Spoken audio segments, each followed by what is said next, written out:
Tena hoe kaikinao hoe inona ny antondianao hoe tondroano hoe misy antony foana hoe ny zavatra rehetra, tena misy antony ny zavatra rehetra, tena je vous assure misy antony ny zavatra rehetra. Tamin'ny herintsika nijery momba ny hoe attitude tokony hananana amin'izay manomboka izao.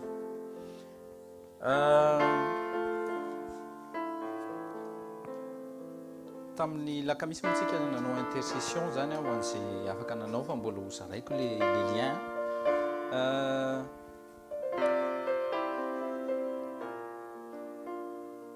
Tsika mila miova isaky ny vita ny samedi. Manana choix ny olona hoe handray an'le teny dia manaiky ny fanahy masina hoe tena te hiova. Matetika ny olona ohatra zao ohatra pendant le mois d'août zany tsika zao dia tonga teto pasteur Rodolphe niaraka tamin'ny message. Tsy tonga teto izy hoe prêcher fa tonga izy niaraka tamin'ny message ho an'ny église de ces derniers temps. Dia tonga le message ataontsika hoe réunis zany tao anatin'le boky anankiray iny. Aotsika vous me suivez bien fa misy fomba fijery hafakely isokatra eo amin'ny masom-panahintsika. Iny boky iny tsy hoe vita iny boky iny dia tonga dia tsisy inina intsony atao. Zay mahatonga amin'ny tenenareo foana hoe le Jesosy ny teny hoe tout est accompli. Oui, tout est accompli, teny hoe tout est accompli. Fa sûr ve anao fa tsisy zavatra ataonao intsony? Azonareo tiako teneny misy zavatra mila atao. Zay mahatonga ny hoe misy ny berger dia misy ny bergerie dia misy ny mpiara-miasa ao aminy. Satria tsy vita an'le message iny fotsiny dia tonga dia vita. Ohatra angalako ohatra tena farany izay spidinareo tonga dia azonareo le izy. Raha ny teny zao Moïse, ny teny tamin'Andriamanitra Moïse, andala makeo devant Pharaon anao dia tonga dia teneny fotsiny zao hoe avoay ny oloko anompoa. Zay fotsiny ny afatra, voay ny oloko anompoa. Tafavoaka teo eo ve ny zanak'Israely? Tsy misy zavatra mila atao. Tena kaikinao misy zavatra atao. Tsy maintsy misy épreuve, tsy maintsy atao, tsy maintsy afaka an'le épreuve ianao. Ny toetranao mba azonao an'le fanotronany, le assistance de Dieu ao anatin'ny bergerie, le vie dans la bergerie, ao mihitsy ianao no amboarina. Zay mahatonga ny Paul miteny hoe mifampizaka, supportez-vous les uns les autres. Fa raha ianao mivavaka hoe avy ato anaty bergerie ty olo ty fa tsy zakako, miteninao fa ianao niala tsy ho ela. No misy mivavaka ohatr' zany tsy zakako le izy satria zao fanga. Zay le teneniko foana hoe tsy ny zay zakanao ne ny atao anatin'ny bergerie. Satria tsy anao le bergerie, tsy un pasteur le bergerie, fa le grand pasteur qui est la personne de Jésus-Christ. Ka ianao miteny te hiova nefa ianao rehefa amin'izay le test tsy miova mihitsy. Ny olona dia tavinao vainy tena kaikinao aza manova ianao. Ianao mila miova. Marina an'izany zavatra any. Ianao te tianao Andriamanitra hiassiste anao nefa na Andriamanitra koa ary tianao hiova. Be da be mihitsy ny fomba fandraisana message. Indrindra rehefa hoe mandray profeta ireny efa miteny mampitandrina anareo foana. Le teny profetika amin'ny lay be foana tsara foana iny. Fa mahatonga anao any amin'le tanjony iny. Sao dia averinareo fa tonga dia misokatra ny lalana. Mais non. Ah non. Au contraire mihitsy tonga Satana, bloqueo iny mba tsy ho tonga any. Aiza mitomboka ao an-tokantrano, aiza any am-pianarana, aiza any am-piasana, eny an-dalana. Satria ianao nametrahana responsabilité, ka ny responsabilité ny puissance na ory reto tena kaikinao ory reto na Spiderman na romay an'izany. Ny puissance ohatra izy mila responsabilité. Misy grand responsabilité fa tsy vitany hoe maniditsidina dia mafy be midona amin'ny camion fotsiny. Misy responsabilité. Nareo pasteur sy ireo évangéliste ireo sao dia averinareo hoe manana compte à rendre aty amiko nareo tsy. Zay nefa nyteneniko il y a 3 semaines zay. Manana compte à rendre amin'ilay nanositra nareo. Anareo mifampidinika. Za koa manana ny anako. ao tsika dia jereo tsara ohatra kosa ohatra zay ho hiditra am'le tena sujet am'le resaka hoe raha an jesosy i abrahama tena kaikanao fantatro tsara ny tantarany abrahama hoe i abrahama ny tenenin' jesosy izy tenenin'andriamanitra izy ataoko an'izao no ataoko an'izao ataoko an'izao tonga ve dia teny hoe dia tonga le izy tena kaikanao hoe film momba ny aladin hoe a sy ny génie tenena izy film momba ny aladin sy ny génie film reny 10 mois de 3 souhait paf amin'andriamanitra tsotra zany mihitsy tena kaikanao zay mahatonga antsika hoe misy midécide tsika isaky ny samedi fa koa isaky ny samedi moa zany tena fivorintsika fa isaky ny à chaque fois ianao mivoaka à cellule de prière nanaiza le anao décide am'izay de changer change d'attitude change de comportement change avelao le personnalité anao a ho faty am'izay dia avelao le personnalité an jesosy ho hita am'izay zay ne le fruit de l'esprit ozy izy am'izay andriamanitra ty tena hitako mifiainako ao anaty ty hitako dia miassiste an'iny olona iny izy fa ataoko mbola tsy hitany tsy afaka hiassiste zany mihitsiny izy ny problème tsinona tsika maren'le izy dia tonga za zay fa inao tsy mety mandray andraikitra tsy tafavoaka amen fampidirana kely fotsiny le izy a mba tiako ianao a tsy raha tsony rehefa misy teny azonao amen ao tsika Jean 6:53-54 raiso noty kely ty zavatra anankiray lazaiko anareo ty a atonga sainantsika apiova mihitsy zay le misy hoe Romains 12:2 misy renouvellement de l'intelligence. Renouvellement de l'intelligence, ça veut dire qu'il y a une ancienne intelligence qu'il faut écraser. Romains 12:2, soyez renouvelés, c'est comme si il faut accepter de renouveler son intelligence. Accepter. Dia ahoana ny accepter izy, ahoana ny andraisan'ilay izy, ao anatin'ny bergerie anao no écraser zay zavatra zay, misy argument tena be da be. Alléluia. Alohany amankitsika le Jean 6:53-54 dia zao raisinaoty kely ty ilainao ty. La vie que l'homme naturel a, c'est une vie restreinte, c'est une vie limitée, c'est une vie juste, je vais dire même, c'est juste une vie animale, une vie terrestre. Fiainana tsy mahazo mivoaka amin'ny atmosphère io, fa vao mivoaka amin'ny atmosphère ianao dia maty, raha tsy misy an'ireny scaphandre astronaute reny zany le anaovan'ny astronaute reny, raha vao mivoaka ny atmosphère ianao dia efa maty, vao manakaiky ny atmosphère fotsiny dia efa sempotra. Ao tsika io fiainana nataon'Andriamanitra ao anatiny io zoe ny anarany dia natao iainanao eto ambony tany. Ny mammifère rehetra manana an'io satria ny mammifère manana raha sang resako fa tsy raha sang je parle de sang leto ho anareo mpandika teny dia ty zavatra ty koa teneniko anareo foana rehefa tera-baovaonao dia inona ny zavatra mitranga izy Jesosy fa fahazako rano areo dia adio esoriko ny fovato dia asiako fo nofo jereo masiny eo akaikinao dia fo vaovao nyresaka momba amin'ny fo daholo ny mpanompon'Andriamanitra teo fa fo vaovao un cœur nouveau implique un sang nouveau. Retenez bien ceci, un cœur nouveau implique un sang nouveau. Ho fantatrao amin'izay zay momba ny resaka ty nouvelle créature qu'on est maintenant ty nouvelle création. Dia Jesosy no premier tamin'io nouvelle créature zay tsy avao amin'ny Adama no nanisorana azy fa tonga dia Andriamanitra mihitsy ny nametraka azy tao anatin'ny kibon'i Maria. Misy nouvelle créature zay mbola tsy nisy hatramin'izay nouvelle création. Zay tsy maintsy andalovantsika an'io nouvelle création io, nouvelle naissance azafady. Un cœur nouveau implique un nouveau sang. Misaka momba ny sang manko tsika. Jean 6, verset 53-54 amizay, vakiantsika. Jean 6, 53-54, il est dit au nom de Jésus. Alors, Jésus leur dit en vérité, deux fois il a répété Jésus. Je vous dis, si vous ne mangez la chair du Fils de l'homme et ne buvez son sang, vous n'avez aucune vie en vous.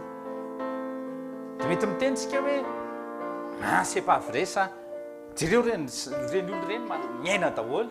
Oui, satria tsarovy tsara fa tamin'ny Andriamanitra nanao any Adama voalohany dia ny sofileny dia lasa nisen'le vie antsoina hoe Zoé iny. Ny vie ananantsika kristianina né de nouveau tsy vie Zoé intsony fa vie éternelle ny anarany. Ao tsika, quiconque mange ma chair et boit mon sang a la vie éternelle. Je vous ai bien dit de bien vous préparer avant la journée d'aujourd'hui, avant que l'on va manger, on va boire le sang et le corps de Jésus-Christ. Mila discerner le corps du Christ et le sang du Christ.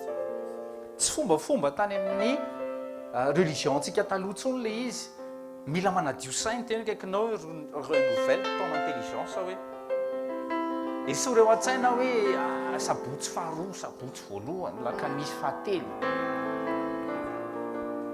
Aza asiana journée hoe tena miny ihany ianao no tena hihinana an'le izy. Fa eno tsara le izy. Quiconque mange ma chair et boit mon sang a la vie éternelle et je le ressusciterai au dernier jour. Seul ceux qui mangent la chair et seul ceux qui boivent le sang a la vie éternelle et à la fin de ces jours, Dieu a promis qu'il va nous ressusciter. Tanareo amizay le bénéficen'le mihinana sy misotro ny rahan'i Jesosy. Zavatra miova ao anatsika ary mila raha vita henitsika. Amen. Assurance ananatsika le izy satria rehefa mihinana sy misotro tsika dia manana vie éternelle tsika. Ohatrany hoe raha vivendreo zany le vie éternelle atao anatsika. Tsy matoritory tsony le vie éternelle atao anatsika. Ataontsika miaraka amin'ny tenitsika tenantsika. J'ai sa nature. J'ai sa capacité. La capacité zany dia naturen'i Jesosy teneny koa. Tsy confession zany zavatra zany fa proclamation de ce que je suis, de ce que vous êtes maintenant, après avoir été né de nouveau. Misy zavatra mila proclamenao zany isan'andro, misy attitude mila hijoroanao manomboka androany hoe je suis tel que lui, il était de son vivant ici sur terre. C'est le mahatonga ny olona mametraka atsika hoe nareo dia kristianina, vous êtes des petits Christ. Amen. Ka tsy tiako tsony tsika, ozy izy Paul zay, ozy izy Paul eo amin'ny 1 Corinthiens 11, Paul a dit dans 1 Corinthiens 11 hoe tsy tiako tsony nareo ozy izy mihinana sy misotro sans discernement du corps et du sang de Jésus-Christ. Alors zany le izy stopena rehefa ohatra ka tsy midiscerner.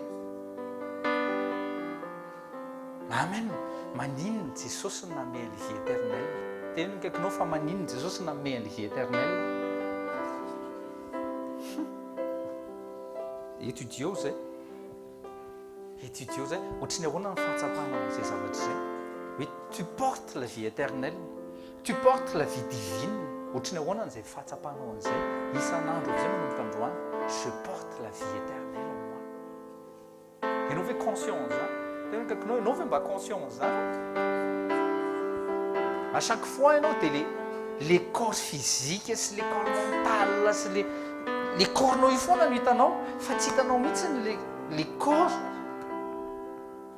spirituels que tu es maintenant. Oui, tu es esprit. Zay mihitsy le izy. Tu es esprit. Vous êtes des esprits. Les vies éternelles ao anatin'ny esprit le izy dia mikorina any amin'ny âme dia mikorina aty amin'ny corps. zay mahatonga antsika amin'ny teny hoe aza miandry marary vo tonga école de guérison fa na tsy marary ary ianao ilainao le izy satria le vidiviny io mila mikole eo anatinao foana. Alléluia. Eto amin'le Jean 6 teto raha ndray marika antsika tsy hamaky anazy fa ataovy any an-trano eto amin'ity Jean 6 ty dia Jesosy n'invité un juif à table. Venez manger mon corps, venez boire mon sang. Eo moa le izy nandehabe ny resabe hoe il va se découper ve ça, je sais pas, il va se vider de son sang ve ça, je sais pas comment il va faire, oui, comment on va manger son corps, comment on va boire son sang, mais qu'est-ce qu'il va faire, qu'est-ce qu'il est en train de dire.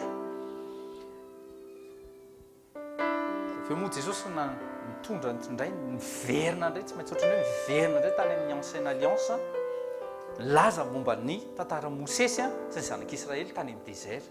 Zavatra tsy tokony mitranga ntsony nefa tsy maintsy naveriny Jesosy indray le izy.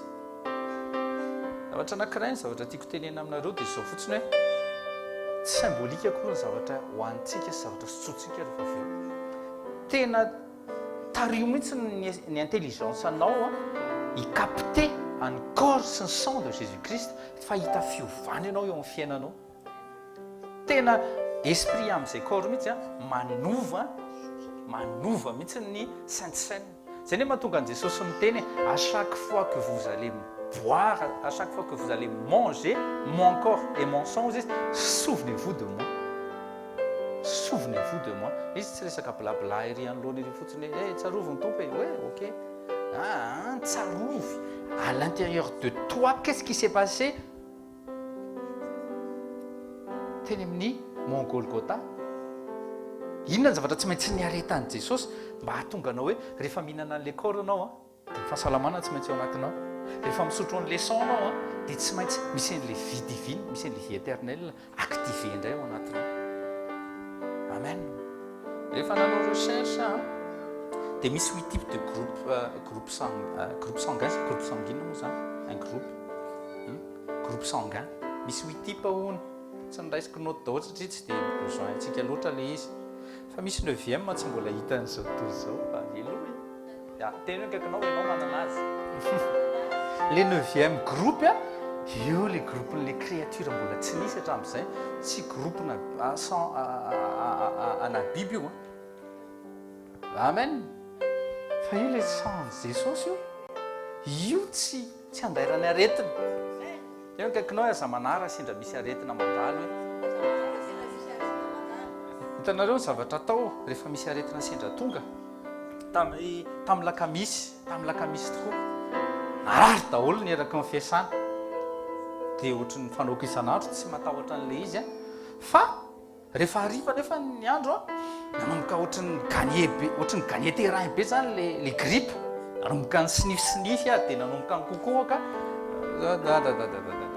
tena kaikinao mahazo manafika satana fa za tsy mahazo resy. Zavatra nitranga izy nareo nanomboka nivelomiko ny cellulako. Mety gaga nareo amin'izay fomba fiteniko izay nivelomiko ny cellulako raha viveko taty anatiko le tenin'i Jesosy. Contreo le izy tena kaikinao contreo. Ny esprit anao mahery noho ny esprit an'izao tontolo izao. Zany hoe mba azonao misitraka ny zavatry ny lanitra dia ça commence vers ton esprit. Qu'est-ce que toi tu crois? Tu crois en la guérison divine? Tu crois à la vie éternelle? Est-ce que tu crois? Oui, la vie divine coule en toi. Donc ça commence dans ton esprit. Naka place mihitsy dia nanomboka esprit koa dia avy eo amin'izay nampidiniko amin'ny intelligenceko amin'izay izy ao amin'ny amako. Avy eo amin'izay nahazo ny corps-ko. Maraina n'iny tsisy sinona.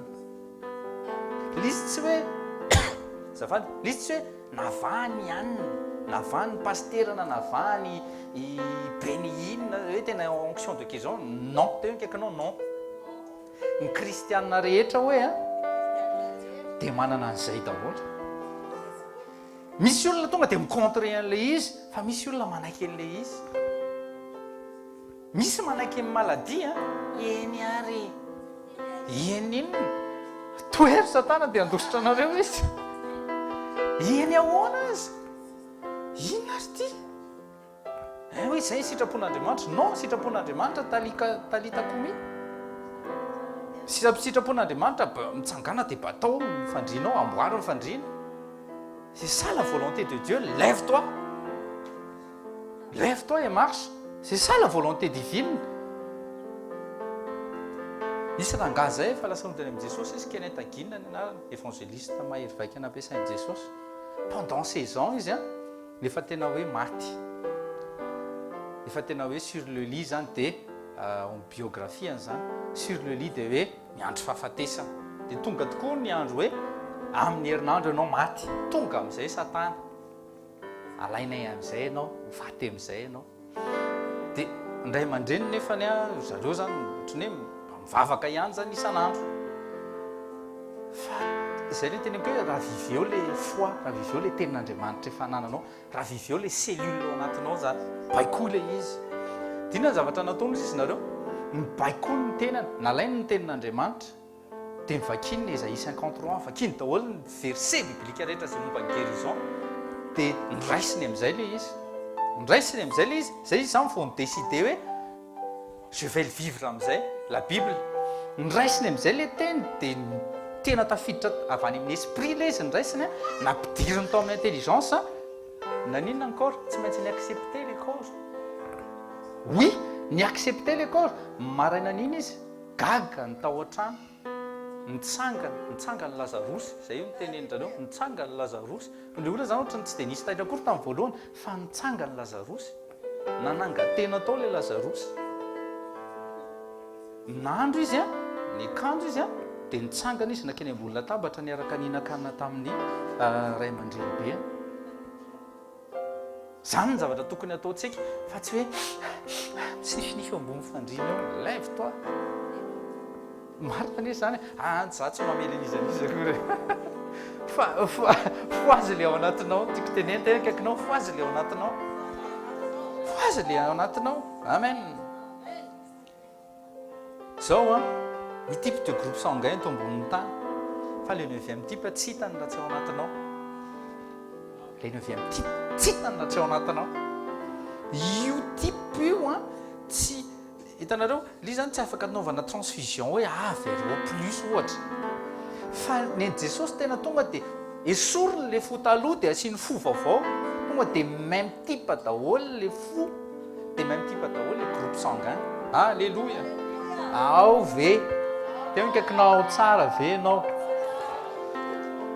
Io zany tsisy hoe groupe O plus no tena tsy andairana resany, tsisy zany na be sy YZ andairany daholo. Fa misy anankiray tena tsy tiany mihitsy androany io réveillena ao anatinao au nom de Jésus, satria maninona azy, satria fo vaovao ao anatinao.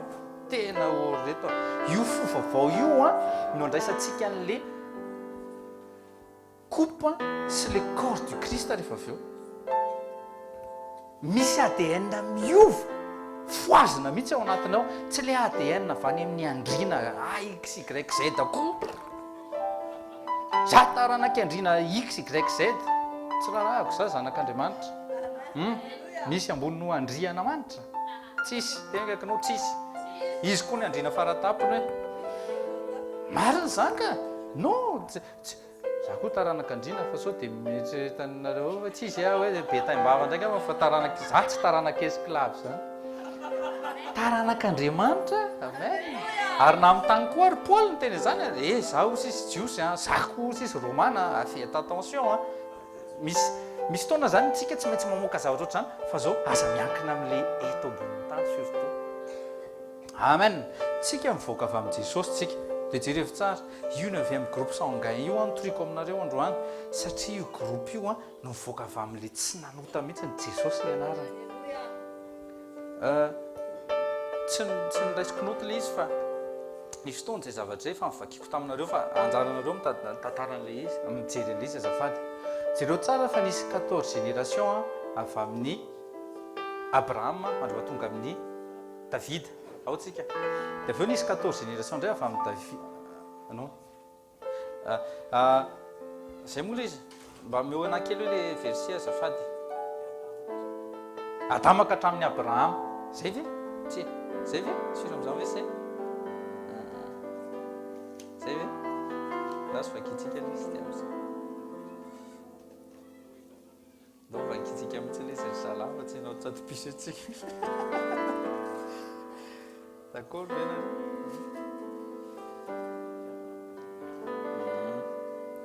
io a ao amin'ny Matthieu 1 mihitsy le izy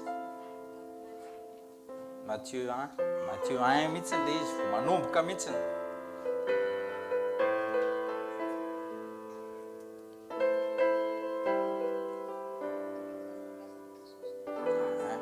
le izy de jereo tsara avy amin'ny 1:17 zao ohatra depuis Abraham jusqu'à David misy 14 génération de avy eo indray David hatramin'ny transportation à Babylone nisy 14 génération de ino tsara ty de jereo tsara depuis transportation à Babylone jusqu'à Christ il y a 14 génération et après quelqu'un après Christ ianao azonareo ve le zavatra andraso aloha avery kely le izy nisy 14 génération avy amin'ny Abraham ka hatreo amin'ny David avy eo amin'ny David ka hatrany amin'ny transportation ta Babylone nisy 14 indray avy eo amin'ny transportation Babylone ka hatrany amin'ny Christ nisy 14 génération de nanomboka avy eo amin'izay tonga de or la naissance de Jésus-Christ satria avy amin'ny Jésus-Christ amin'izay nisy génération hafa tena akaikinao génération c'est ma génération hoe c'est ma saison aza mitady génération hafa ntsony hoe mivoaka avy amin'izy no mivoaka avy amin'ny Kristy ianao zay mahatonga antsika le hoe 2 Corinthiens 5:17 celui qui est en Christ est une nouvelle création, une nouvelle créature. Alléluia. Hitanao tsy mila mitady ntsony hoe razambe avy amin'ny Abraham tsy ilaiko zany tena tsy ilaiko zany hoe za ve tena vrai jios satria za mivoaka avy amin'ny Kristy. Nous sommes de Christ, nous sortons de Christ. Tsika zany raha jerena ny groupe sanguin antsika lasa jios ho azy tsika noho ny sang du Christ. Tsy le sang resaka Abraham sy David ntsony resaka eto fa le tonga de Christ ianao le mivoaka avy amin'ny Christ. Lévitique 17 verset 11 de verset 14.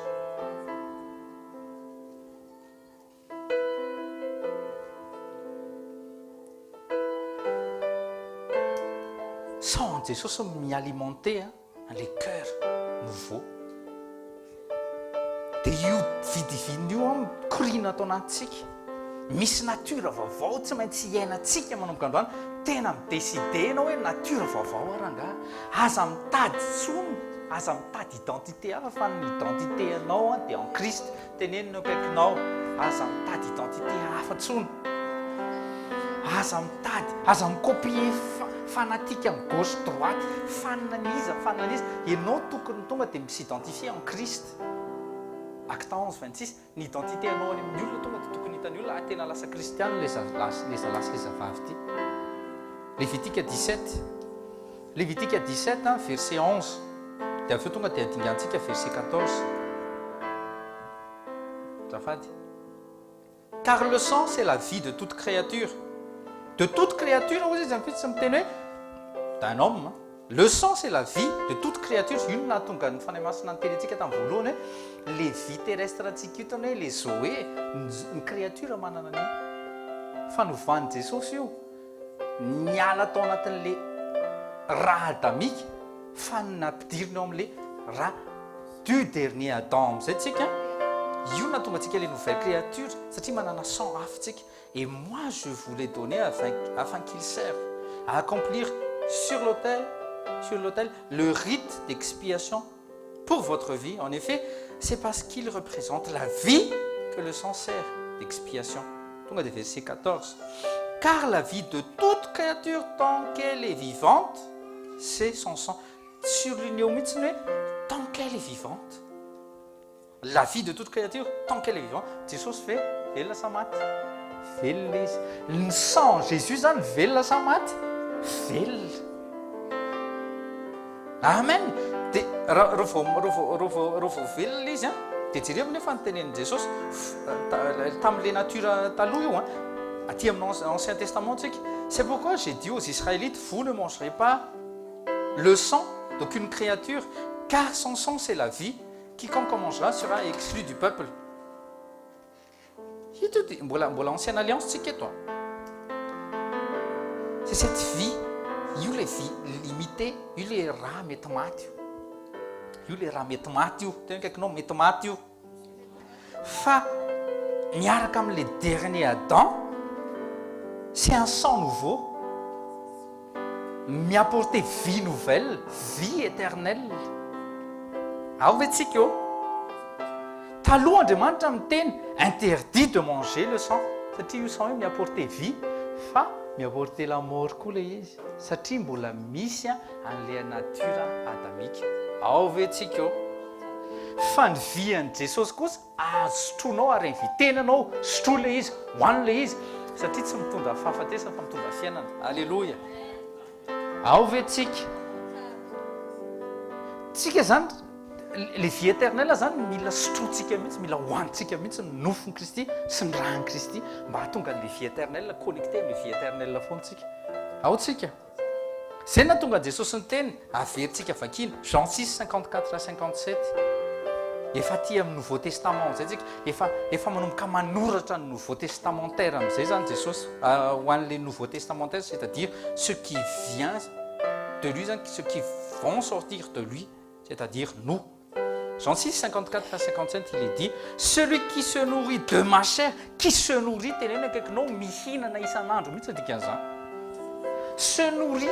se nourrir, ny gasy zao se nourrir inona? Vary. Ny français zao se nourrir inona? Patate. Mofo, patate. Alors, le christian, il faut qu'on se nourrisse du corps et du sang du Christ.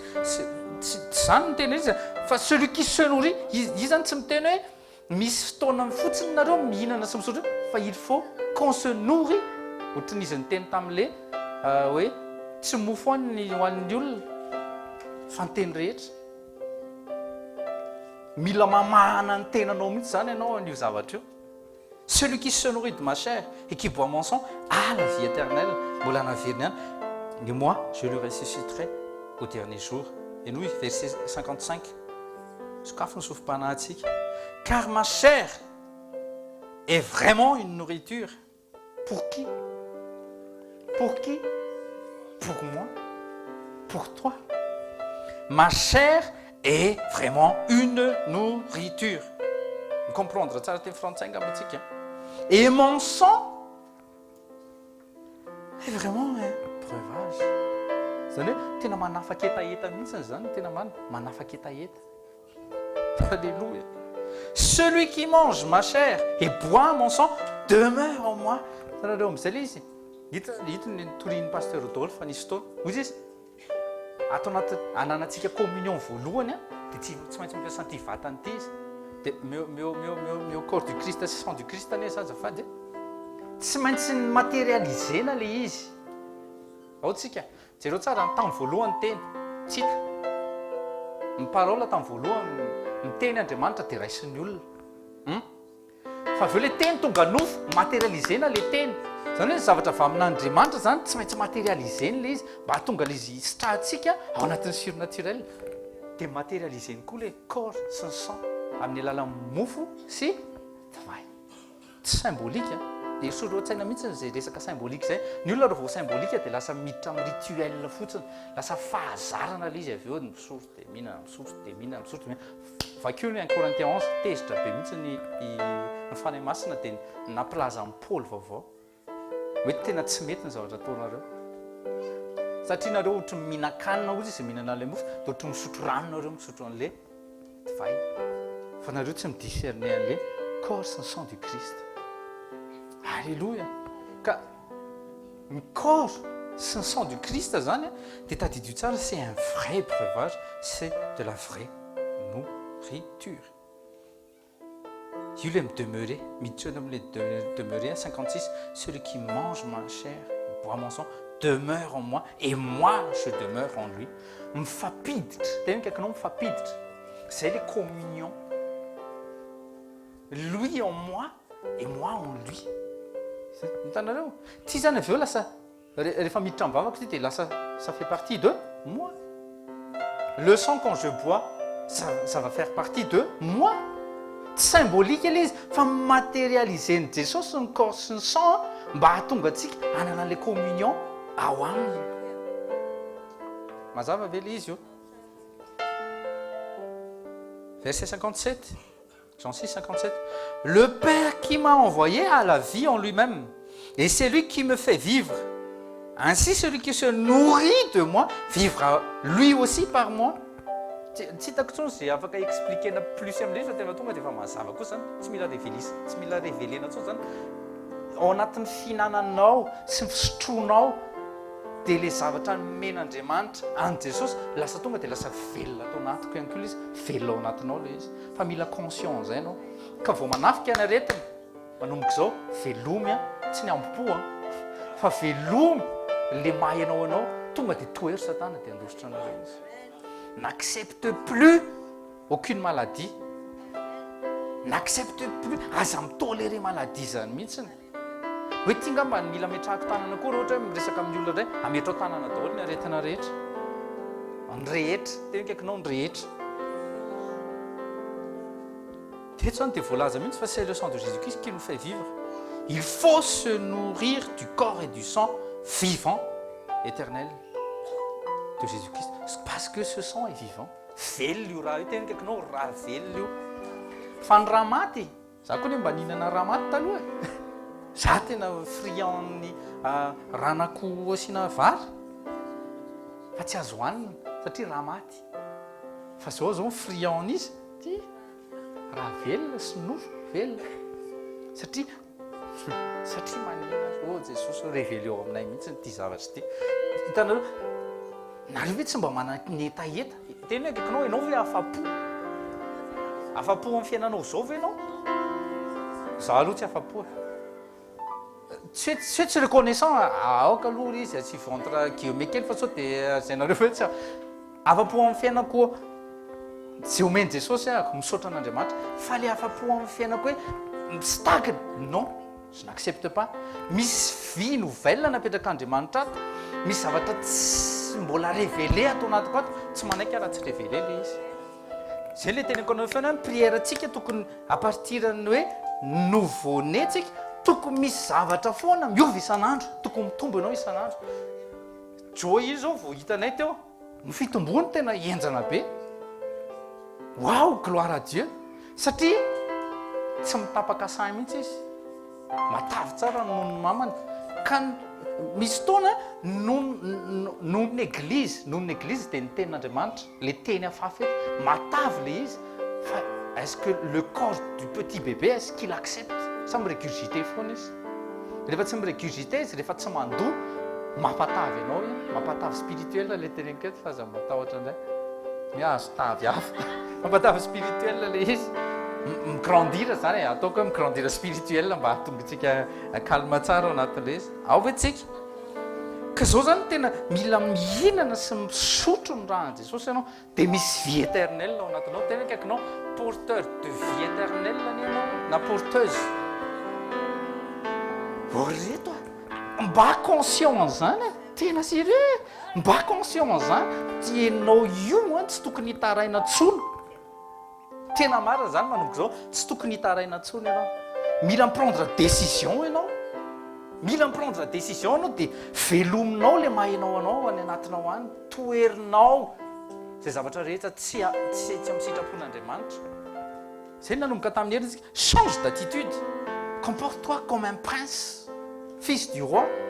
Aza me se comporter tsonga en tant qu'esclave. Aza apetraka Satana eo ambanin'ny zoga tsony ianao. Amen. Matthieu 26, verset 26 à 28. Ao amin'ny Lévitique 17, Andriamanitra mihitsy miteny ne mange pas le sang. Matthieu 26, 26 à 28, miteny Jesosy si tu dois boire le sang. Dia eo ny olona zay le mbola le manana esprit mbola tsy mipetraka tsara, fa inona marina marina e, fa inana sa tsy inana e, mihinana tena kaikinao mihinana. Fa raha Jesosy ny teneniko eto fa tsy raha biby tsy boudin noir sy karazany resaka eto fa raha Jesosy zany resantsika eto androany. Matthieu 26, 26 à 28, au nom de Jésus. Au cours du repas, Jésus prit du pain, comme ça. Après avoir prononcé la prière de reconnaissance, il le partagea en morceaux, puis il donna à ses disciples en disant, prenez et mangez. Prenez et mangez. Ceci est mon corps. Guys, mais t'étais au kilo de répéter? Non, prenez et mangez, ceci est mon corps matérialisé. Nous mène toutes. Raha tsy afaka makany amin'ny laposta zao dia omeko signature i tonton Aja ohatra tonton Aja hoe ty karapanondroko signeko dia andana makany amin'ny laposta dia omeny laposta lay izy ina moa ny anarany procuration.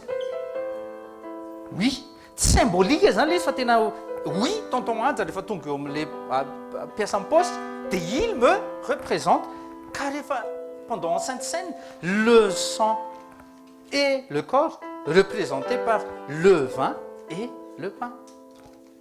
Ao ve tsika misy fiovana mihitsy eo amin'ny fiainantsika tena zany tena ianao fa tena nanomboka nahazona an'izay zavatra zay tsisy an'izany non misy nature mi se révéler foana isaky à chaque fois ianao miditra ao anatin'ny ten'Andriamanitra miditra amin'ny présence de Dieu misy fiovana rangaha. Décide, ça commence par toi la décision.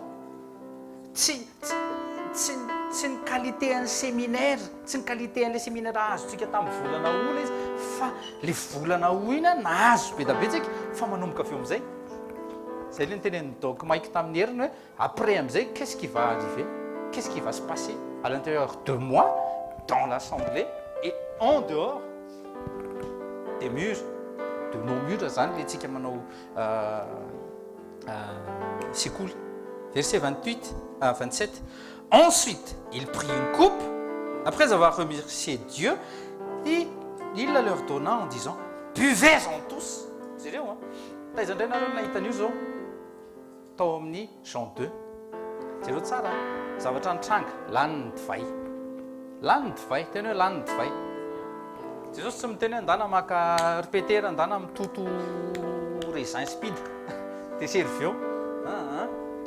Andana fasana indray ny lettre de procuration amin'ny serviteur ozy izy Marie ataovy fotsiny serviteur ndana matsaka tsy Jesosy kosa aloha natsaka fa ny serviteur natsaka ranontany amin'ny puits ny fenonany siny dia avy eo amin'izay izy serve fa misy procuration omeny Jesosy atsika dia miova le rano lasa tonga divay pareil ty rehefa isaorantsika ty rehefa avy eo miova tonga rahan'i Jesosy miova ho tonga corps de Jésus.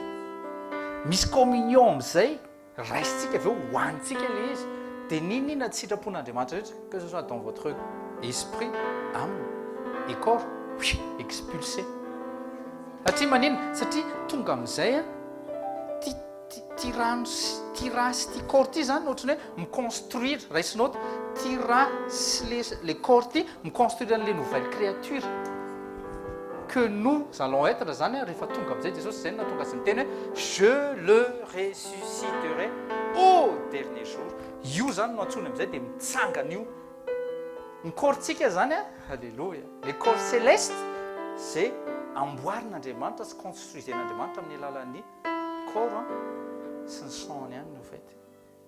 Alléluia ao tsika misy fotoana zany tsika mila mahay mamaky tsara ny baiboly fa tsy maintsy mahay mamaky miaraka amin'ny fanahy masina. Dia verset 28 là izy ceci est mon sang par lequel est scellée l'alliance. Il va être versé pour beaucoup d'hommes afin que leurs péchés soient pardonnés.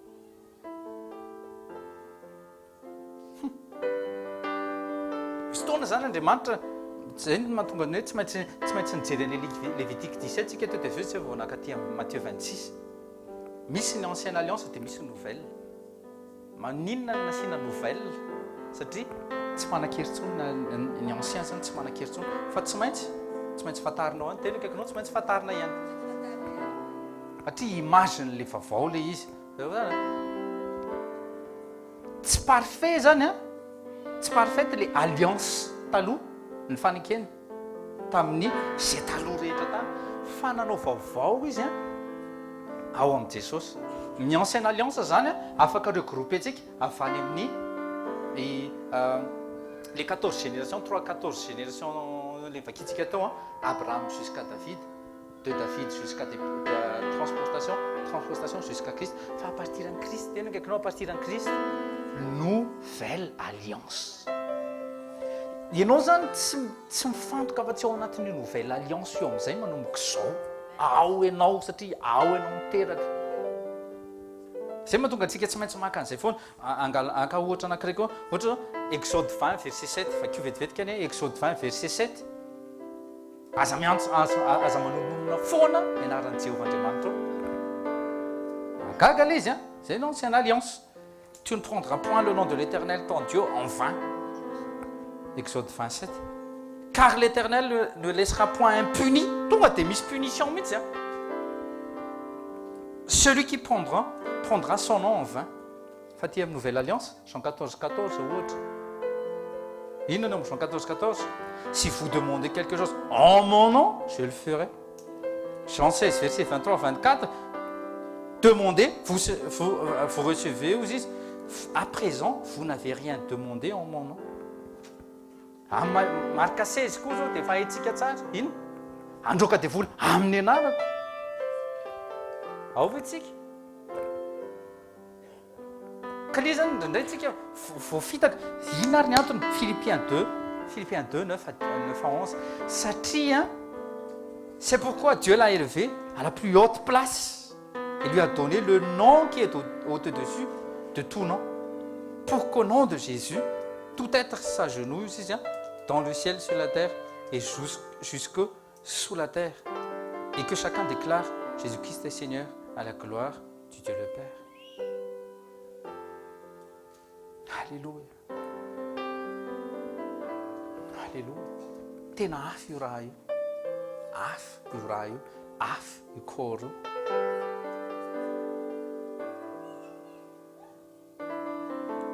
Azotsika ve zany zavatra zany? Hoe à chaque fois zany mihinana an'ity. Izy teo tena miteny mihitsy hoe se nourrir. Fa izy kosa zany tsy hoe isaka mihetsika dia hohanina sy misotro zany. Atao hoe tena tsy mihinana fa tsy ity zany ianao ohatra. Voana ny frigo dia tiany ao.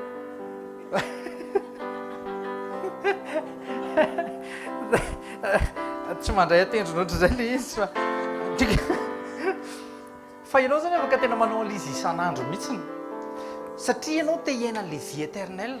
Reto za tena liana an'le nouvelle créature tena miteninareo ary tena tsy maintsy expérimenté koa rangahy. Tsy hitady afa-tsy ao anatin'ny baiboly kosa aloha mba tsy hanaovanavana amin'ny foana satria lasa mitady puissance-any amin'Andriamanitra hafa ianao farany reo voaliana mystère dia fanasatara mystère ianao. Fa raiso amin'ny fahatsorana amin'ny baiboly dia hitanao fa tena tsotra ny amezan'Andriamanitra azany vie éternelle zao. Vie éternelle, Jean 3,16. Inona voasoratra ao? Jean 3,16. Makio. Fa toy izao ny tiavan'Andriamanitra zao toy izao. Nomeny ny zanan'ilay tokana mba tsy ho very izay rehetra minazy fa hanana vie éternelle. Misy vie éternelle ao anatinao, misy zavatra mila foazonao isan'andro zany. Vie éternelle anato anato. Inona moa tokony atahoraka? Tsika zany tsy hoe andeha hiplonge eny ampovoanina hoe basinina misy serpent à sonnette ohatra. Fa raha sendra ka misy zany ohatra hoe misy persécution dia tu peux anatina basinina misy serpent à sonnette, là tu peux ne pas craindre. Fa tsy andeha izaozao amin'ny olona hoe jereo fa tsy mikasika anazy io. Tsisy zany. Hoe ao fa sotroako ty fa tsy hahafaty fa ampisotroana dia tsy mety maty. Da dimely fa hitantsika teto iny ao anatin'le boky izay namaky an'le boky. Anisy taona zareo nandeha ny évangéliser mba misy manohany mamaky an'le boky kosa ve aloha tsika. Sa dia mividividina fotsiny satria forcena ho nona ry zareo. Tena kakinao nona sady nangetahita satria nandeha en mission. Dia nandeha tamina tanàna anankiray tanàna mpamosavy daholo hatrany amin'ny kely ka hatrany amin'ny lehibe mpamosavy eraky le tanàna mpamosavy dia satria efa ramaka be nona be dia tonga dia misokatra ny latabatra dia ny ao anatin'ny saina voalohany mpanompon'Andriamanitra tena alleluia eny namindra fo Andriamanitra fa hoe fampahitana fitity fa tsy mivavaka akory tena izy ve ty fa tonga dia tena nona dia fampahitana fitity récompense avy amin'ny Jesosy ty tsy mbola tsy nanao fitoriana akory raisiko amin'ny hafa zany andraisana an'le izy fa tsy ohatrany eo anatin'le boky tonga de ninana de nisotro ny tanatana vava dao le mpamosary zay mihitsy le izy a de gaga tonga de ny akoko hoe fa misy zavatra hafa aminareo de hoe inona le izy gaga zany zareo sady mihinana ihany a de fa misy inona de nipozina faran'izay mahery indrindra na de vao misinifa le izy fotsiny mamofony de efa maty no nataoko tao anatin'le sakafo nohaninareo sy nysotroanareo ta zay afy zay fa tsy miteste zany ianao hoe alefasy hoe tena pozina mahery vaika maty eo ty izy ary mamonao le izy ary namonao le izy te mikaikinao hoe le raha sy le nofony Jesosy marina zany zanak'Andriamanitra isany tadidione te mikaikinao tadidio velao andendeo fotsiny tatia tadidio te mikaikinao tadidio fa ny zavatra eto ambonin'ny tany hoe a marina ne reny teneny vaovao reny e misy arsenique et cancérigène fa ne s'en fait pas marina zany ka tena sérieux za miteneny zany zay ne mahatonga nyteny anareo hoe ohatra raisiko ohatra fotsiny hoe Paul fa inona moa natonga amin'ny Paul ny olona moa tonga de hoe be onction be izy tsy ohatrany tamin'ny andron'ny Dragon Ball Z akory ka hoe tena misy afo tena voakaikitra le vipère mihitsy ny izy tena voakaikitra izy fa naniny tellement izy efa imbibé tena ilikilina ohatr'izao fotsiny raha ohatra ka mbola te andray te hitady anareo raisinoty ty an'ity John G. Lake raisinoty de vérifieo amin'ny Google John G. zany de point Lake L-A-K-E John G. Lake tany Afrique du Sud tamin'ny andro izy fahavelomana Afrique du Sud de nisy an'izay peste bubonique zay zany tena mbola pire no VIH am'izao zany zay de mifaty lasa miparitaka ny tanàna vao may pire de io John G. Lake io a évangéliste niaraka tamin'ny assistantny no maka an'le faty tsisy gant tsisy inina de mandefa an'le fatyn'le misy kristiana maty zany de zareo manao an'le izy de gaga ninterpellé an'ny fanjakana sy ninterpellé an'ny olona zany hoe mais qu'est-ce qui se passe avec ces hommes de inona izy nareo nalaina microscope de natao teo ny tanana de hita zany hoe qu'est-ce qui se passe eto amin'ny tanana nalaina le virus de nalefa teo nantoko zany tonga de c'est sûr fa il va mourir napetraka teo le izy jereo a tena vérifieo any amin'ny biographie ny John G. Lake maty le virus tsy resaka onction tena kaikinao tsy resaka onction zay le resaka fanotronana resahana amintsika io zay le resaka fanotronana zay le resaka le assistance de Dieu mila fanehoana puissance enjana be ohatran'izany mihitsy am'izao androtsika zao ka voatery tsy maintsy conscient an'izay ianao conscient le nouvelle nature zay hoe tsy matahotra na de ohatran'izao le maty le virus maty tonga de may zany teny anareo fa aza misangy amin'ity corps sy ny santy zany mihitsy raha ianao ary tsy mahazo misangy satana koa zany tena afaka tenentsika mihitsy aza misangisangy amin'io efa ça fait partie de moi celui qui demeure ozy izy rehefa mihinana an'le nofo sy ny raha ozy izy andrasone izy teo taiza moa le verset teo zareo Matthieu 26 c'est Matthieu 26 ka les Jean 6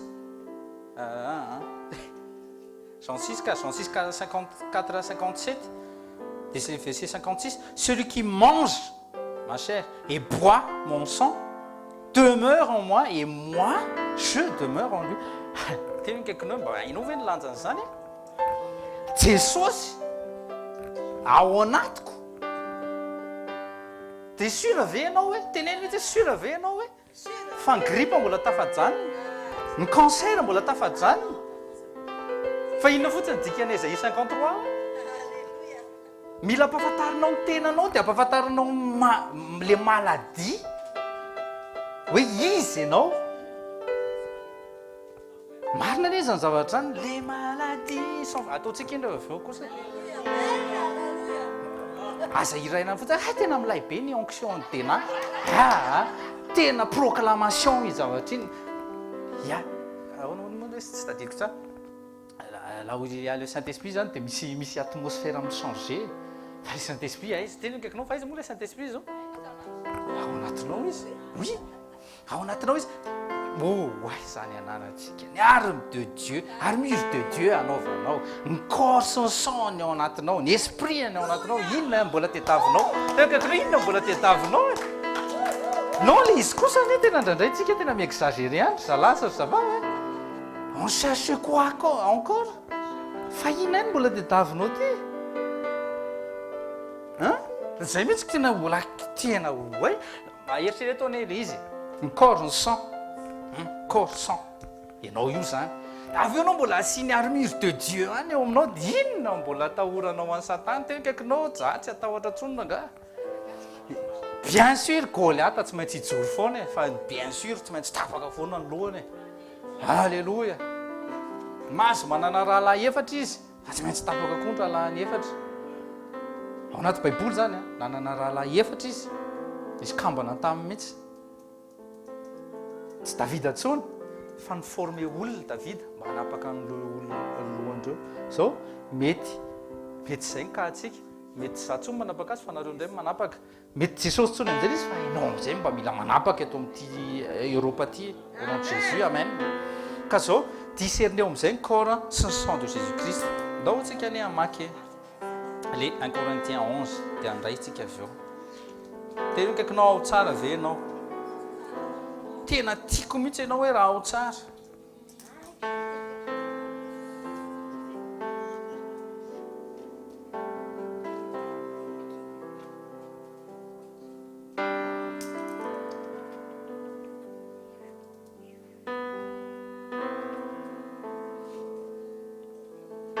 1 Corinthiens 11, manomboka verset 18. En premier lieu, j'apprends que lorsque vous vous assemblez dans l'église, il y a des divisions parmi vous, et je le crois en partie. Teneno kaikinao mila bizeny zay. Manomboka any aminao le izy. Aza ny hafa foana. Noho izy, noho ihany. Fais le pas. Montre le bon exemple.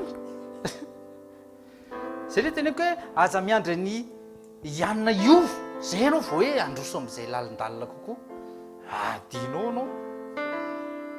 Toi déjà, montre le bon exemple. Change. Amen. Aiky zany nao anatin'ny église ary mety possible misy division tena kaikinao aiky possible. Aiky possible zany mifanao bisobiso fa misy division anatin'le folo le olona. Aiky zany possible misy division nefa mifampanao je t'aime. Za tena miteny anao fa rehefa misy ohatra mbola anananao saina andratsy. Anatony ny olona iny dia mamelany elona dia ianao koa mangataha famela-keloka. Tena tsoroko zany fitao zany androany raha ohatra ka mbola misy an'izay tsikato. Aza siana sakany zany tena kaikinao aza omena lalana ny devolo hoe teneno izy aza omena lalana ny devolo na ao an-trano zany nenay moa zao tena lasa devoir anay mihitsy ny alohany atory izy menada madio veloha fo mifampiantso mihitsy madio ve fo fa raha tsy mbola madio andao aloha diovy fo da hafa zany ny taloha tena kaikinao lasa ny taloha zao tsy amelana tsony tsy amelana tsony tsisy akamela mosiny zany tsony koa marina zany ka naontranay mivady tsisy zany tsony hoe demain matin tsisy amen ataovy koa le izy amen marina zany zavatra zany ka io tsy amiteo any an-danitriko za te hita an Jesosy dia nefa naotra zany hoe fomba fikomportiavako amin'ny vadiko ohatra tena hoe Jesosy omeko lamosina koa ty bany mila misy zavatra tsy maintsy ataonao ateny kaikinao ataovy le izy. Verset 19 fa mandeha fotoana. Il doit y avoir aussi des hérésies parmi vous afin que ceux qui sont dignes d'approbation puissent être manifestés parmi vous. Quand vous vous assemblez dans un même lieu, comme aujourd'hui, ce n'est pas pour manger. Tena kaikinao tsy hinan-kanina ny etsonanao ato. Eo moa dia tena fantenen'ny fanahy masitra mihitsy hoe rehefa vao misy hoe asaina ka hoe zany o rahateo dia teneny foana ohatra izy. Marina zany ary tsy maintsy hiteny foana elaela tsika sy avy fa tsy manino zany fa rehefa mbola misy tsy maintsy satria matetika ny gasy tongava fa 5 € ny ravitoto 5 € ny sambosy 5 € ny lasary le nde mandeha zay zay vadina andeha rija vonahitra ny Jesosy tsy pasteur rija fa rija solondehibe faly be zany nahita an'le bandy niaraka ny goka sy ny foka tamiko koa za alleloia fa avy eo alleloia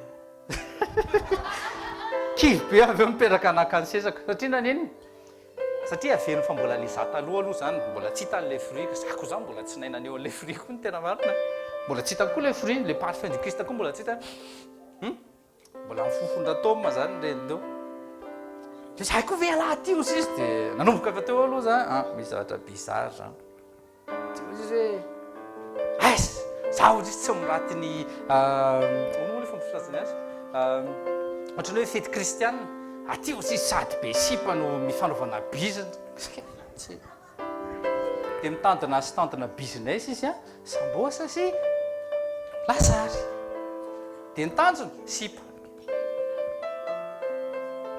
tsika rehefa zay le mahatonga atsika rehefa le nanao hoe ino ty izy rally de miracle reny tsy mahazo misy sakafo mihitsy fa sakafo ao nofony Kristy rahan Jesosy maina rehefa tsy bienvenu io de tsy bienvenu koa zany le olona tsy hoe roana le olona tiako tenenina fa raha vao hoe mbola zay tena tsy tafa mihitsiny aizako misy an'izay indray mandeha zay tsy haiko raha mihaino le olona tsy mihaino fa mino fa efa mibebaka izy eo ampitoriana teny avy na mantonga de misy mandray micro tapaka hoe sao de mangatsika le ravitoto fa tena sérieux non sérieux tena kako mba sérieux ao anatina toriteny de hoe afoezo amizay fa sao de mangatsika ny ravitoto sérieux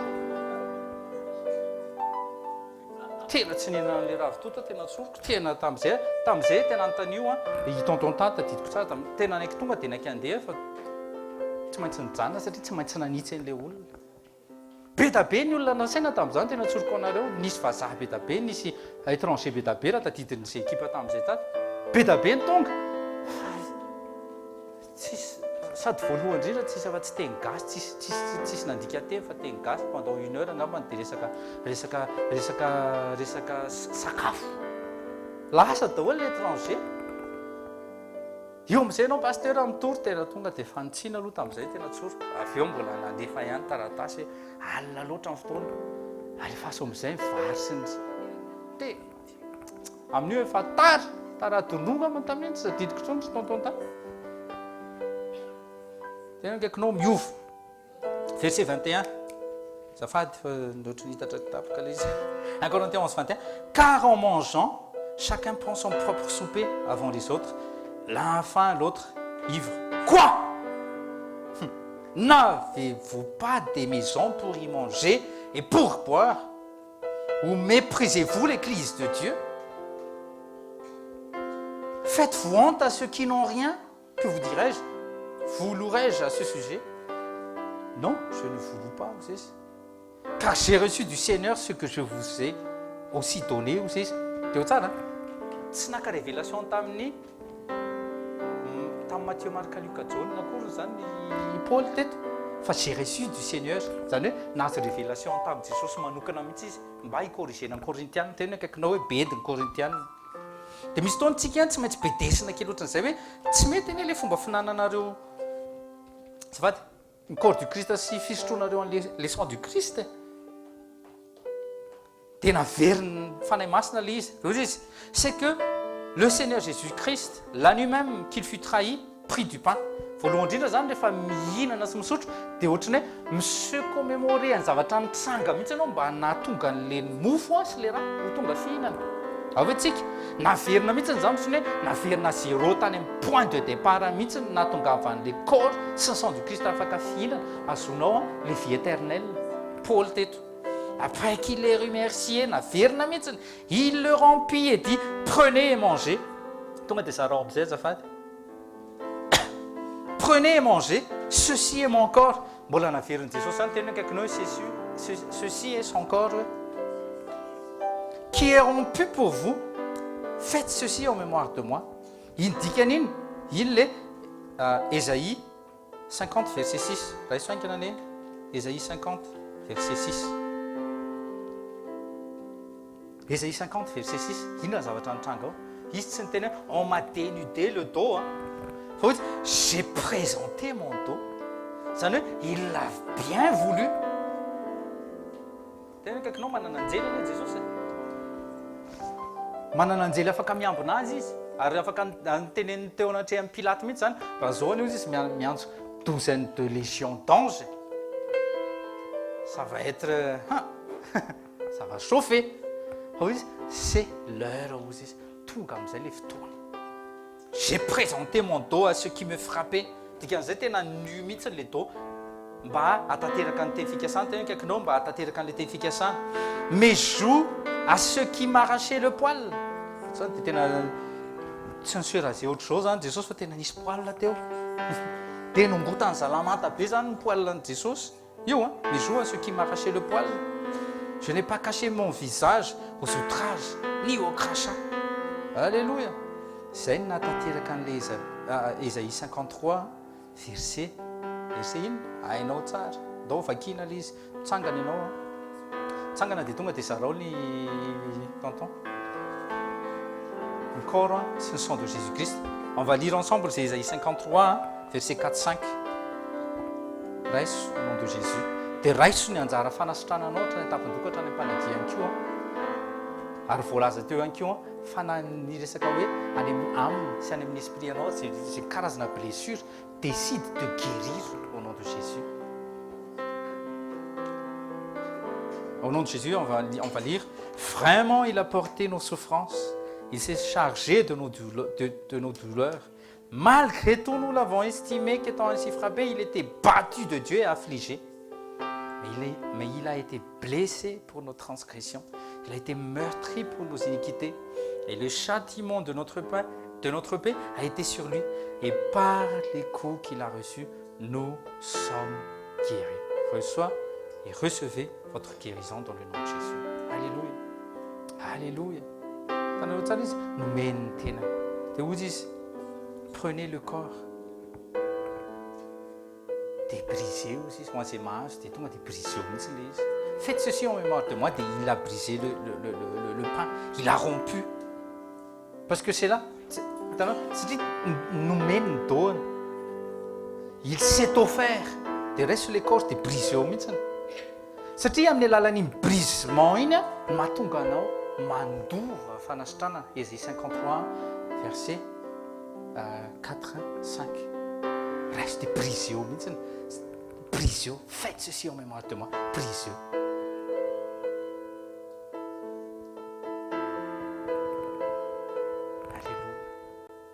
Zao tena akipio masonao dia discerneo le corps du Christ. Ty corps du Christ ty discerne.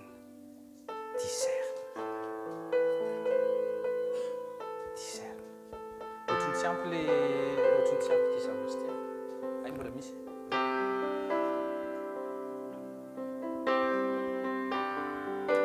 Tonga dia mba zara ho angina ny azafady. Nefasy. Discernez le corps du Christ. Akipio masonao. Dia zao tsarovo tsara fa raha tsy nikapohan Jesosy tsisy raha latsaka ary tsisy corps voadaroka. Tadidio tsara fa iny tamin'ny diakapoka niatra taminy no nahazoantsika fanasitrana. Diakapoka niatra tamin'ny Jesosy nahazoantsika fanasitrana.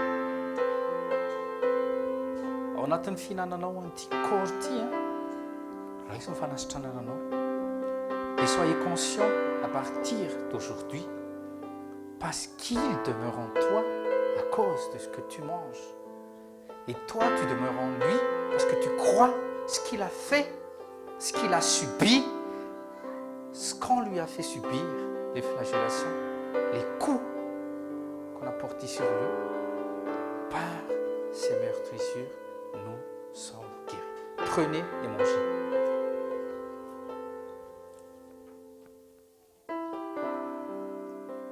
Soyez reconnaissants. Prêt. Aza mieritreritra. Ne pense même pas de cette nature, de la nature de ce corps qui est fait de la boue, de l'argile, que Dieu a soufflé et qu'il a mis la vie qui est le Zoé. Mais pense au corps céleste. Pense déjà au corps céleste que tu vas porter. Quand viendra le jour où la trompette retentissera dans les cieux.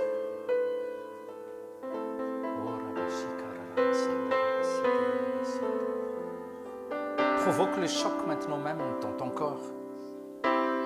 Demande à ton corps de résister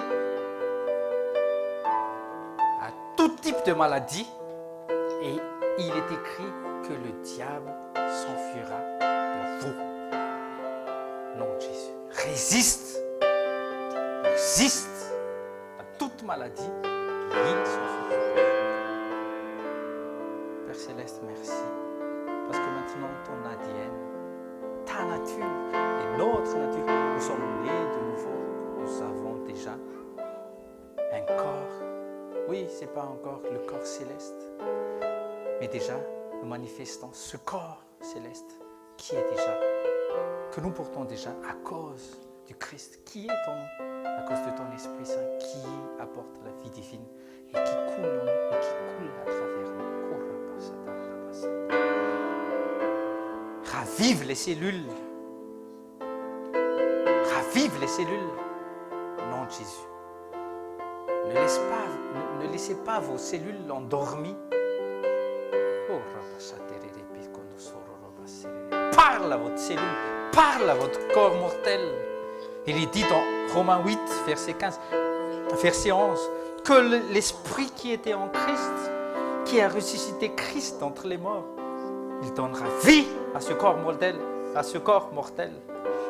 Prends vie dans le nom de Jésus. Prends vie dans le nom de Jésus. Prenez votre héritage dans le nom de Jésus. De même aussi, il prit la coupe après qu'il ait soupé, disant, cette coupe est le Nouveau Testament. Ça, c'est le Nouveau Testament. On va boire le Nouveau Testament. On va boire le Nouveau Testament. Le sang qui a coulé, qui a été versé, qui a coulé des cinq traces qu'il a portées sur ses pieds, sur ses mains et sur ses côtés. Le sang qu'il a versé, ça ne couvre plus. Ça ne couvre plus pendant un an ou une semaine. Mais ça va effacer nos péchés. Il est dit que le sang de Jésus-Christ efface. Proclame cela au nom de Jésus. Prenez le sang et buvez. Parce que le sang du Christ, c'est le Nouveau Testament. Prenez et buvez au nom de Jésus. Et proclame que ce sang efface tous vos péchés. Et marche sans culpabilité à partir d'aujourd'hui. Jésus a dit, va et ne péchez plus. Parce que tous les péchés sont pardonnés. C'est lui qui pardonne, ce n'est pas moi. C'est pour ça qu'il faut se nourrir du corps. C'est pour ça qu'il faut avoir un breuvage tel est le sang de Jésus-Christ. Soyez reconnaissants de ce sang aussi, de ce sang merveilleux. Ce 9e groupe de groupe sanguin. Ravive ce sang aussi. Que ce sang bouillonne à l'intérieur de toi. Que ce sang qui efface tous les péchés bouillonne. Qu'aucune maladie, qu'aucun péché ne peut rester. Et ce sang glorieux, ce sang merveilleux aussi, efface toute pensée mauvaise. Recevez. Oh Seigneur Jésus, tu es magnifique.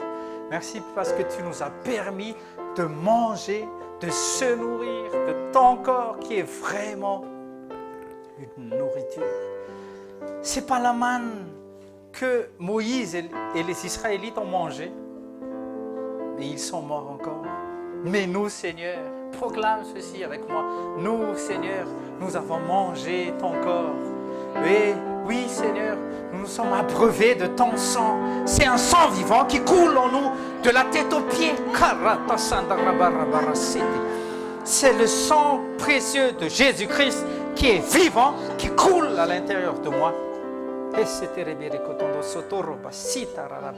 Ravive par le feu, ravive par le feu. Que ce sang bouillonne à l'intérieur de vous, que ce sang, que cette nature, que cette capacité bouillonne en vous, au nom de Jésus. Va au nom de Jésus, va, imposez vos mains, chasse les démons, va chez vous, allez en paix de votre foyer, chassez les démons et apporte cette vie éternelle. Et apporte cette vie divine là où vous allez travailler, là où vous allez étudier. Marche à partir d'aujourd'hui comme ayant une attitude d'un fils, comme ayant une attitude de Jésus. Oh Jésus. Merci de demeurer en moi, tout comme moi je demeure en toi.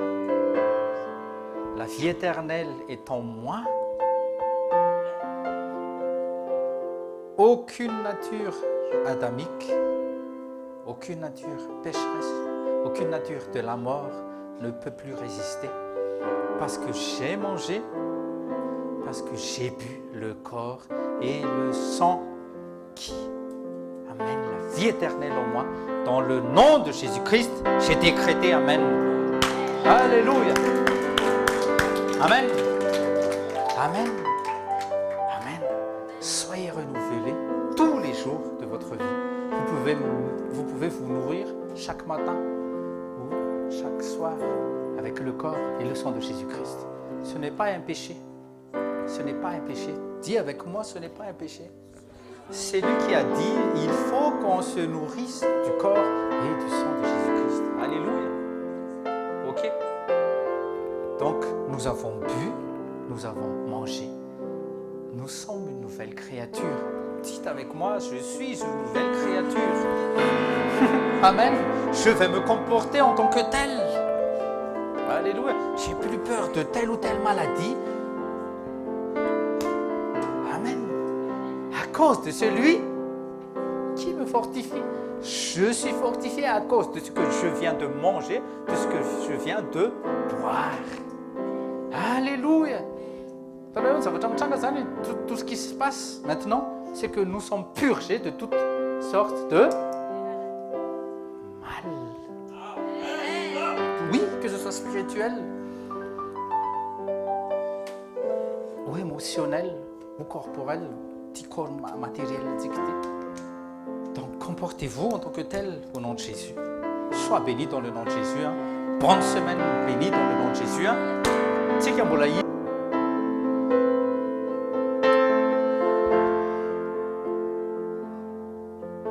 Renouvelle-nous, Saint-Esprit. Rafraîchis-nous, Saint-Esprit. Et crée cette vie nouvelle en nous. Quand il descend, oui, tout s'arrête. Il y a un transfert entre ciel et terre. Quand il descend, l'atmosphère change. L'atmosphère change. Il y a un transfert entre ciel et terre. Quand il descend, oui, tout s'arrête. Tout s'arrête. Que les versets qu'on vient de lire, Seigneur, transfert prennent vie maintenant dans le nom de Jésus. quand il descend, l'atmosphère change. Il y a un transfert. Proclame le Saint-Esprit est là. Le Saint-Esprit est là. Le Saint-Esprit est là. Le Saint-Esprit est là. Le Saint-Esprit est là. Au-dedans de vous dans le nom de Jésus. Est là. Saint-Esprit, le Saint-Esprit Encore une fois, le Saint-Esprit. Le Saint-Esprit est en vous. Saint-Esprit. Ne cherche pas le Saint-Esprit ailleurs. Il est au-dedans de vous. Il est avec vous. Il est uni avec votre esprit éternellement. Le Saint-Esprit est là. Le Saint-Esprit est là. Les maladies s'enfuient. Les aveugles voient. Les paralytiques sautent de joie. Les stériles enfantent. Les stériles enfants. Les sourds entendent. Par sa puissance. Par sa puissance. Les maladies s'enfuient. Les aveugles voient. Les paralytiques sautent de joie. Les stériles enfantent. Les stériles. Les sourds entendent. Par sa puissance.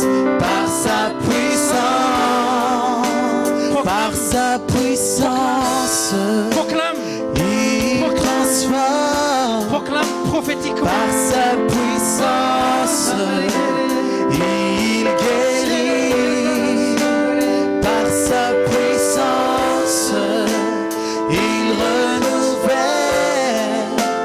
Par sa puissance, il agit. Par sa puissance, il transforme. Il transforme. Par sa puissance. Par sa puissance. Il guérit. Il guérit. Par sa puissance. Sa puissance. Il renouvelle. Il renouvelle. Par sa puissance. Il agit. Il agit. Les maladies s'enfuient. Les aveugles voient. Les paralytiques sautent de joie. Sautent de joie. Les stériles enfantent. Les stériles.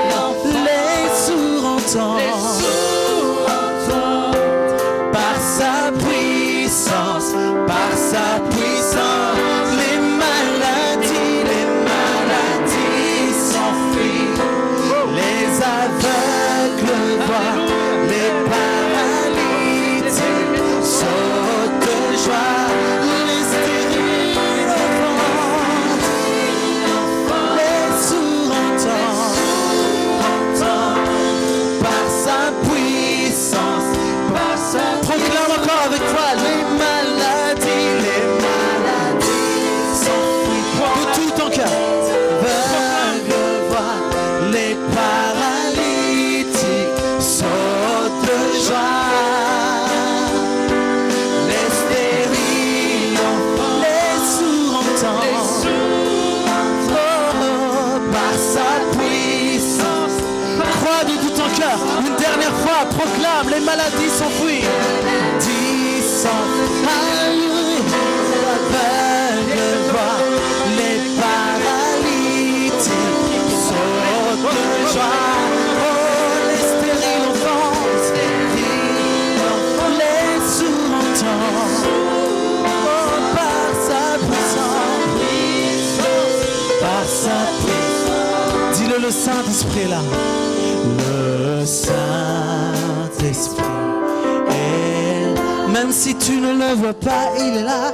Le Saint-Esprit Mettez vos mains sur vos cœurs. est là. Mettez vos mains sur vos cœurs et dites, le Saint-Esprit est là. Le Saint-Esprit est là. Le Saint-Esprit est en toi. La puissance est en toi. est là. Le Saint-Esprit. Le Saint-Esprit est en toi. Saint-Esprit Manifeste le est Saint-Esprit. là. Proclame la parole. Le Saint-Esprit Aucune parole mauvaise ne sortira plus de votre bouche. Parce que le Saint-Esprit est en toi. Le Saint-Esprit est en toi. Le Saint-Esprit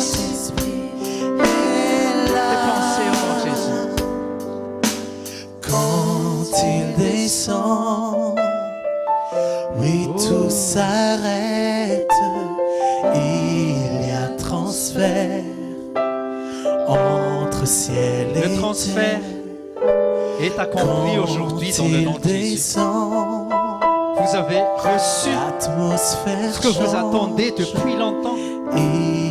C'était une transition de la terre entre la terre et le ciel à cause de l'Esprit Saint qui est en vous. Oui, tout Vous avez reçu plus qu'un transfert d'argent, de compte en compte. Entre ciel et terre, C'est mieux qu'il a fait aujourd'hui. quand il descend, l'atmosphère change. Votre attitude aussi. Il y a transfert Oui, ça a changé. entre Parce que vous avez choisi d'être transformé et de porter le changement là où vous allez, là où vous êtes. Dans le nom précieux de Jésus de Nazareth. Amen. Acclamons le Seigneur. Amen. Amen. les maladies. Amen. Prenez vos offrandes, on va prier. Pas vos affaires encore, mais vos offrandes. Prenez vos offrandes et priez. Priez vous-même. Je ne prie pas pour vos offrandes, mais vous-même priez pour vos offrandes. Soyez reconnaissants envers ce Dieu magnifique. Oui, il a fait un transfert. Dis à tes voisins, il a fait un transfert. Quelque chose d'éternel. Vous avez reçu un transfert. Il reçoit aussi des transferts d'argent au nom de Jésus. Tout est possible.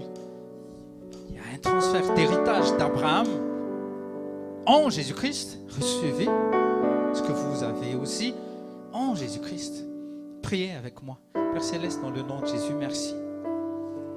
Tout ce que tu as accompli sur la croix, tout ce que tu nous as procuré, Seigneur Jésus-Christ, que ce soit dans notre esprit, le salut, que ce soit dans notre pensée, la délivrance, que ce soit dans notre corps, la guérison. Merci Seigneur, parce que tu étais la parole, et tu es venu en tant que Jésus-Christ. Tu as pris chair de la Vierge Marie, afin que nous, les fils, nous les hommes, nous devenions des fils de Dieu. Merci Seigneur, parce que le sang divin coule maintenant à l'intérieur de moi. Oui, ce que nous allons donner, Seigneur, nous savons tous que c'est pas le prix de ce que nous avons reçu. Mais désormais, le sang coule à l'intérieur de nous. Et le corps, notre ADN, c'est l'ADN de Jésus-Christ. C'est une nouvelle nature que nous portons maintenant. Merci Seigneur. Merci Seigneur. Oh Seigneur Jésus. Je suis une nouvelle création. Et au-dedans de moi coule le sang. Le sang précieux de Jésus-Christ.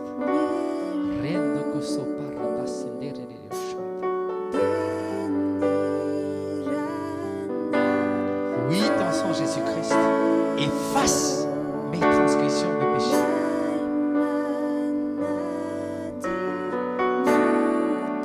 Oui, ton sang Jésus-Christ.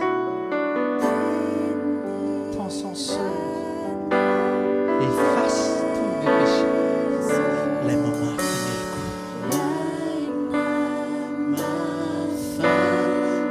Oh Jésus, merci du sacrifice que tu as fait, que tu as payé sur la croix. Nous te sommes reconnaissants, Seigneur.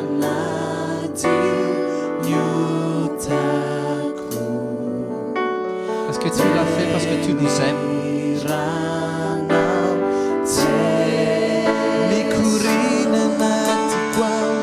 Oui, ce sang coule en moi.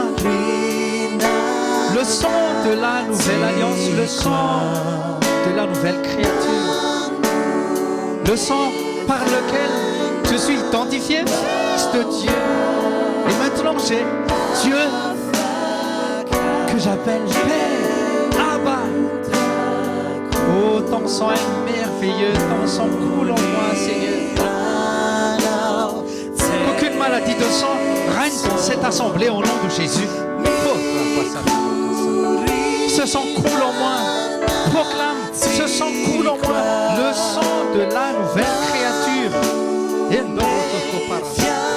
Le sang qui m'identifie en tant que fils de Dieu coule en moi.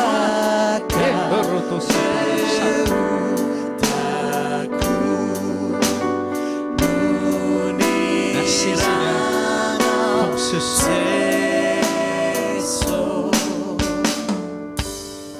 Alléluia. Père Céleste, merci. Et dans le nom de Jésus-Christ, nous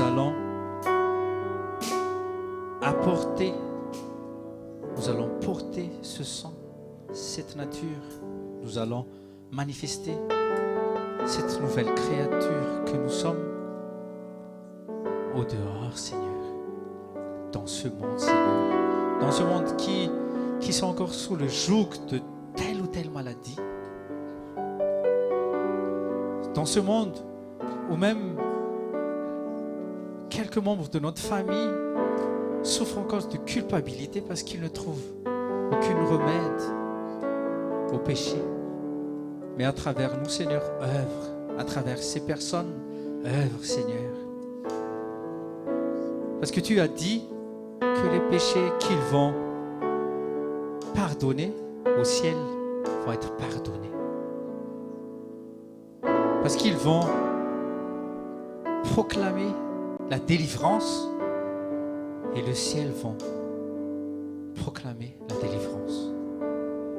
Père Céleste, merci pour cet héritage que nous allons partager, que nous allons apporter à ce monde perdu. Dans le nom précieux de Jésus-Christ. Amen. Dans le nom de Jésus. Amen. Acclamons le Seigneur. Alléluia. Sois béni dans le nom de Jésus. Amen. Passer ensemble. Merci de bénir chaque personne ici présente, Seigneur. Dans le nom précieux de Jésus-Christ. Amen. Peace.